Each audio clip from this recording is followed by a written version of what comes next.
Hi viewers, welcome to our channel. ప్రస్తుతం మనతో పాటు భరద్వాజ్ గారు సీనియర్ జర్నలిస్ట్ ఉన్నారు. వారితో ఒకసారి మాట్లాడదాం. సార్ నమస్కారం. సార్ నమస్తే అండి.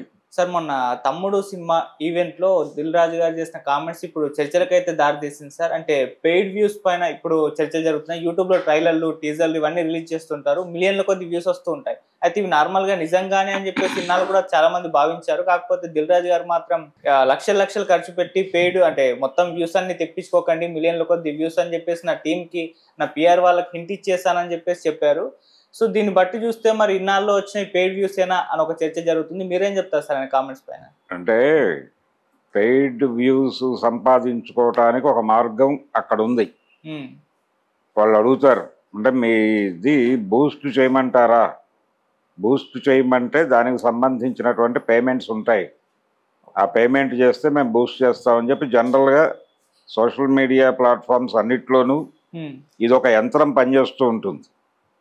ఇది దేనికి జనరల్గా మనం వ్యాపార కోణంలో చూస్తే దిల్ రాజు గారి మాటలు, ప్రొడ్యూసర్ దిల్ రాజు వేరు, డిస్ట్రిబ్యూటర్ దిల్ రాజు వేరు, బయ్యర్ దిల్ రాజు వేరు. ఒకే దిల్ రాజులో 3 దిల్ రాజులు ఉన్నారు. అందులో ప్రొడ్యూసర్ దిల్ రాజు అంటే ప్రొడ్యూసర్ కోణం ఎలా ఉంటుందంటే తన సినిమాకి ఒక హైప్ క్రియేట్ చేసి మార్కెట్ చేసుకోవాలి అనుకుంటాడు. అనుకున్నప్పుడు బూస్ట్ అంటారు. అక్కడేవో వ్యూస్ కనిపిస్తాయి. కనిపించగానే దానికి ఏదో ఒక ఇది క్రియేట్ అయింది, ఒక బజ్ క్రియేట్ అయింది అని, అంటే ఈ నెంబర్ చూసి ఇంకొంతమంది యాడ్ అవుతారనేది అసలు ప్రోగ్రామ్. ఇది ఈ బూస్టింగ్ అనే ప్రోగ్రామ్ వెనకాల కాన్సెప్ట్ ఏంటంటే, ముందు అక్కడ వ్యూస్ కనిపిస్తే మిగిలిన వాళ్ళు ఇంతమంది చదివినప్పుడు ఏదో ఉండుంటుంది దీనిలో అని, ఇంతమంది చూశారు కాబట్టి ఇందులో ఏదో ఉందని ఆ భ్రమకి గురై చాలామంది కొత్త వాళ్ళు ఎంటర్ అవుతారు. ఇది ప్రోగ్రామ్. కాబట్టి అలా కొంత యాడ్ అవుతుంది, కొంత అదే యాడ్ చేస్తుంది, కొంత వీళ్ళు యాడ్ చేస్తారు, ఇలా నడుస్తుంది. ఇది ఈ నడిచే క్రమంలో దీనికి ఒక బజ్ క్రియేట్ అయితే ఎవడో ఒకడో దీనికి సంబంధించి ఇంట్రెస్ట్ పే చేస్తారు అనేది తన ప్రాజెక్ట్కి, తన ప్రోడక్ట్కి మార్కెట్లో ఒక రెస్పెక్టబుల్ ప్లేస్ దొరుకుతుంది అనేది ప్రొడ్యూసర్ దిల్ రాజు గారి ఆలోచన. అప్పుడు అది చేస్తాడు ఆయన. బయ్యర్ దిల్ రాజు ఆ పరిస్థితి వేరు. ఆయన కంటెంట్ అంటే తను అంతకుముందు ప్రొడ్యూసర్గా చేసిన పని, తను కొనే ప్రోడక్ట్కి సంబంధించిన ప్రొడ్యూసరు తన పద్ధతినే అనుసరించి అక్కడ బూస్ట్ చేసినటువంటి వ్యూస్ ద్వారా ఏదైనా బజ్ క్రియేట్ చేద్దామని ట్రై చేస్తున్నాడేమో అని ఒక సందేహం ఉంటుంది ఆయనకి. ఆ సందేహంతో అసలు ఒరిజినల్గా దీని పరిస్థితి ఏంటో తెలుసుకోవడం కోసం పరిశోధన చేస్తాడు. ఒరిజినల్ వ్యూసే ఉండాలని అతను కోరుకుంటాడు. ఎవరు కోరుకుంటారు? బయ్యర్ దిల్ రాజు. మధ్యలో డిస్ట్రిబ్యూటర్ దిల్ రాజు కూడా ఉంటాడు. ఇలా 3 రకాల దిల్ రాజులకి 3 రకాల అభిప్రాయాలు, 3 రకాల ఆచరణలు ఉంటాయి.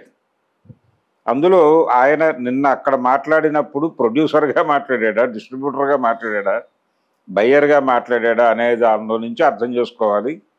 ఇదే దిల్ రాజు గారు వేరే పొజిషన్లోకి వెళ్ళినప్పుడు ఇదే స్టేట్మెంట్ మీద నిలబడవచ్చు, నిలబడకపోవచ్చు.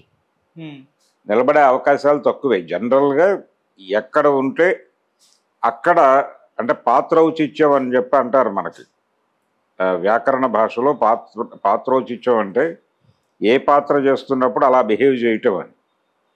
అలా బిహేవ్ చేస్తున్నాడు ఆయన. అలా ఒక ప్రశ్న రైజ్ అయింది అవతల నుంచి. ఓ ప్రశ్న వచ్చినప్పుడు దానికి సమాధానం చెబుతూ ఆయన ఈ పద్ధతిని నేను ఎంకరేజ్ చేయను, ఇది ఎంకరేజ్ చేయకపోవడం వలన జరిగే మేలు ఏమిటి అనేది చెప్పాడు. అంటే ఒరిజినల్గా దాని పరిస్థితి ఏంటో మనకు తెలుస్తుంది. అంటే ఒక అంచనా ఉంటుంది. ఎవరికి ఉంటుంది అంచనా? కొనేవాడికి అంచనా ఉంటుంది. ప్రోడక్ట్ కొనేవాడికి ఒక అంచనా ఉంటుంది. కాబట్టి ఇలాంటివి లేకుండా ఉంటే బాగుంటుంది, అప్పుడు దాని కండిషన్ ఏంటో మనకు అర్థమవుతుంది అని చెబుతూ ఇదే అభిప్రాయాన్ని ప్రొడ్యూసర్ దిల్ రాజుకి ఇంకో రకంగా అన్వయిస్తూ ఆయన ఏం చెప్పాడు తెలివిగా, ఇలా గనక ఒరిజినల్ వ్యూసే కనుక అక్కడ ప్రొజెక్ట్ అయితే అప్పుడు ఓహో ఇంత తక్కువ మంది చూస్తున్నారు అని మనం అనుకుని అక్కడ కరెక్షన్ ఏదైనా చేసుకోవచ్చేమో. ఫర్దర్ ప్రమోషనల్ యాక్టివిటీస్లో కరెక్షన్ చేసుకోవటానికి ఇక్కడ ఒరిజినల్ ఫిగర్స్ వస్తే బాగుంటుంది కదా అని బయ్యర్ దిల్ రాజు గారి అభిప్రాయం ప్రొడ్యూసర్ దిల్ రాజు గారికి ఉండేటువంటి పరిస్థితుల్లో ఎలా దాన్ని జస్టిఫై చేయాలో ఆ డైలాగ్ని అక్కడ తీసుకొచ్చి అలా చెప్పాడు. అంటే ఒక అద్భుతమైన స్క్రిప్ట్ రైటర్ ఉన్నాడు ఆయనలో, దిల్ రాజులో. అది కనిపించింది ఆ తెర మీద. కానీ ఎక్కడికక్కడ ఏది అంటే ఏ ప్రోడక్ట్ని ఎలా ప్రమోట్ చేయాలి అనే దగ్గర ప్రతి ఒక్క దీనికి అనుసరించిన పద్ధతి ఇంకో దానికి అనుసరించరు. ఈ సినిమాకి అనుసరించినటువంటి ప్రమోషనల్ యాక్టివిటీ, ప్రమోషనల్ స్ట్రాటజీ ఆ తర్వాత సినిమాకి ఇదే ప్రమోషనల్ స్ట్రాటజీ యాజ్ ఇట్ ఈస్గా ఇంప్లిమెంట్ అవుతుందని చెప్పలేము. అక్కడ స్ట్రాటజీ మారచ్చు, ఆ ప్రాజెక్ట్ మీద ఆధారపడి ఉంటుంది. ఆ ప్రోడక్ట్ని ఎలా సేల్ చేయాలి అనేది ఆ ప్రోడక్ట్ చూసిన తర్వాత జడ్జిమెంట్కి వచ్చి ఇది మార్కెటింగ్ టీం నుంచి వచ్చేటువంటి దీనిలో జరిగేటువంటి వ్యవహారం.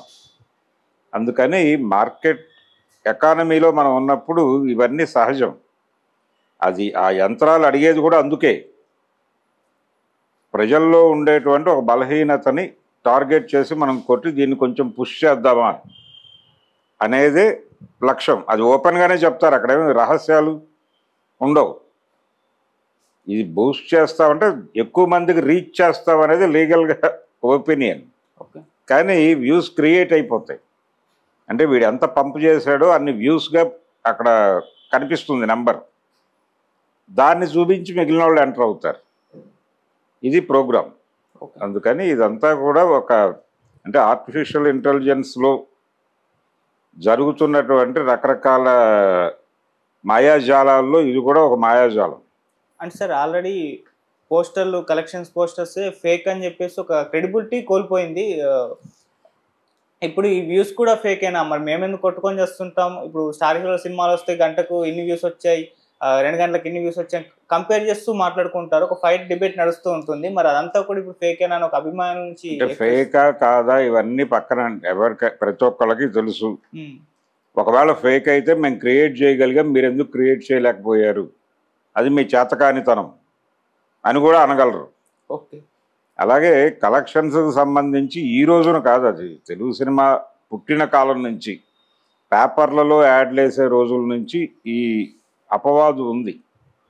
అంటే చాలా సందర్భాల్లో పేపర్లో వేసినటువంటి కలెక్షన్స్, పేపర్లో అడ్వర్టైజ్మెంట్లో వేసినటువంటి కలెక్షన్స్ నిజమా కాదా అనే చర్చ ఉంటుంది. అలాగే ఈ 100 రోజులు 175 రోజులు సంవత్సరాల పాటు ఆడేసిన సినిమాల విషయంలో కూడా కొన్ని సందర్భాల్లో ఏమవుతుందంటే ఆ సినిమా హిట్ సినిమానే కానీ అది ఎక్కడో ఒక ప్రత్యేకమైన కండిషన్లో బయట ఏవో ఇంకో 2-3 సినిమాలు కొత్తవి రిలీజ్ అయినప్పుడు కొంచెం జనాలు అటు డైవర్ట్ అయ్యి ఇటు రారు. ఇది ఆల్రెడీ అప్పటికే 100 రోజులు దాటేసిన సినిమా అయితే అప్పుడప్పుడు కొన్ని షోస్కి డ్రాప్ అవుతుంది. ఆ డ్రాప్ అయినప్పుడు కొంచెం చేయి పెట్టి ముందుకు నడిపిస్తారు. అది కల్చర్ ఉంది. అంటే అభిమానులు టికెట్లు కొనడం ద్వారాను ఇలా రకరకాలుగా జరుగుతుంది. అది ఒకప్పుడు ఎలా ఉండేదంటే అభిమానులు థియేటర్ల దగ్గర ప్రతి షోకి కాపలా ఉండేవాళ్ళు. నిజానికి ఇప్పుడు కనిపించడం లేదు, కానీ ఆ రోజుల్లో పెద్ద హీరోల సినిమాలకి ముఖ్యంగా రామారావు గారు, నాగేశ్వరరావు గారు మాత్రమే కాదు, చిరంజీవి, బాలకృష్ణ, ఈ జనరేషన్లో కూడా నాగార్జున కూడా, అంటే అక్కినేని అభిమానులే, నాగేశ్వరరావు గారి అభిమానులే నాగార్జున సినిమాలకు కూడా ఆఖరి పోరాటం ఇలాంటి సినిమాలకి రోజు ప్రతి షోకి వాళ్ళు ఇతర వ్యాపారాల్లోనూ ఉన్నప్పటికీ మ్యాట్నీ బుకింగ్ క్లోజ్ అయ్యే టైం అవుతోంది, నేను ఒక్క నిమిషం వస్తానని చెప్పి గబుక్కుని వెళ్ళిపోయేవాళ్ళు బళ్ళు వేసుకుని ఆ థియేటర్ దగ్గరికి వెళ్ళిపోయి అక్కడ కూర్చునేవాళ్ళు. ఏంటి పరిస్థితి, బాల్కనీ 20 టికెట్లు మిగిలినాయి లేకపోతే ఇంకోటి ఏదో మిగిలింది అన్నప్పుడు అదేదో పుష్ చేసి క్లోజ్ చేసేవాళ్ళు. అక్కడికి రెస్పాన్సిబిలిటీ క్లియర్ అయినాడు. మర్నాడు మళ్ళీ హెవీ రష్ ఉంటుంది అదే సినిమాకి. అంటే ఆడేస్తున్న సినిమాలకి అప్పుడప్పుడు డ్రాప్ అయినప్పుడు చెయ్యి వేయటం అనేది కూడా ఒక కల్చర్ ఉంది మనకి. అయితే ఇవేవి కూడా అక్కడ ఆ రికార్డులుగా వాళ్ళు ప్రమోట్ చేసే దగ్గర కనిపించవు. ఇది 113 రోజులు కంటిన్యూస్ ఫుల్స్, లేకపోతే ఇది 100 రోజులు కంటిన్యూస్ ఫుల్స్, ఇన్ని సెంటర్లో కంటిన్యూస్ ఫుల్స్, ఇవన్నీ ఫ్యాన్స్ తర్వాత కరపత్రాలు